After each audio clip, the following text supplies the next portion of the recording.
सवाल है अकमल शाहिद साहब का। अकमल शाहिद साहब पूछ रहे हैं, सलाम के बाद, आज उम्मत बिलखुसूस नौजवान तबका शदीद फिक्री इंतशार और मनहजी इनहराफ का शिकार है। इखवानियत, राफिदियत, खारिजियत, इनकार हदीस, इल्हाद और लिबरलिज्म जैसे फितनों ने मीडिया और सोशल प्लेटफॉर्म्स के जरिए जहनों पर कब्जा जमा रखा है। अवाम बिल्कुल सहूलत पसंद और जज्बाती तर्ज फिक्र इख्तियार कर चुकी है। उनमें दीन का शऊर बहुत कमजोर है। उन्हें न तो ईमान और इस्लाम के अरकान का इल्म है, न नमाज और अकीदे की सही सूरत का।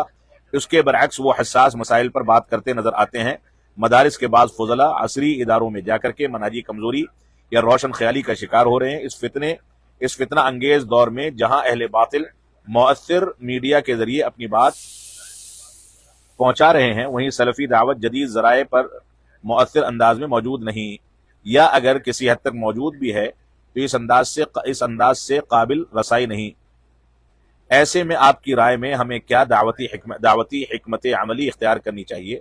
और ये हमारी दावती कमजोरी नहीं कि हम हक को उस अंदाज में नहीं पहुंचा रहे जिस अंदाज में बातिल अफकार को फैलाया जा रहा है। बारकल्लाहु फीकुम।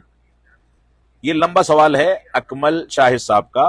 उम्मत इस्लामिया यकीनन बहुत सारे फितनों से दो चार है।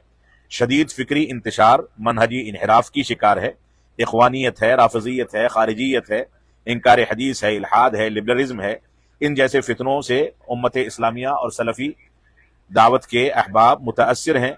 जाहिर सी बात है, अवाम इस फितने में मुब्तला होकर के इन फितनों का शिकार है। ऐसी सूरत में हमारी जिम्मेदारी है कि हम मुतून इल्मिया की जानिब रुजू करें, कुरान और सुन्नत की जानिब रुजू करें और असलाफ उम्मत के मुतून का मुताला करें, उसके दुरूस का एहतमाम करें, खास करके उलमाए हक से जुड़ें, उनसे जुड़ करके उनकी सोहबत इख्तियार करें और उनकी सोहबत में रह करके सही को सही और गलत को गलत समझा जाए और उसके मुताबिक जिंदगी को ढाला जाए।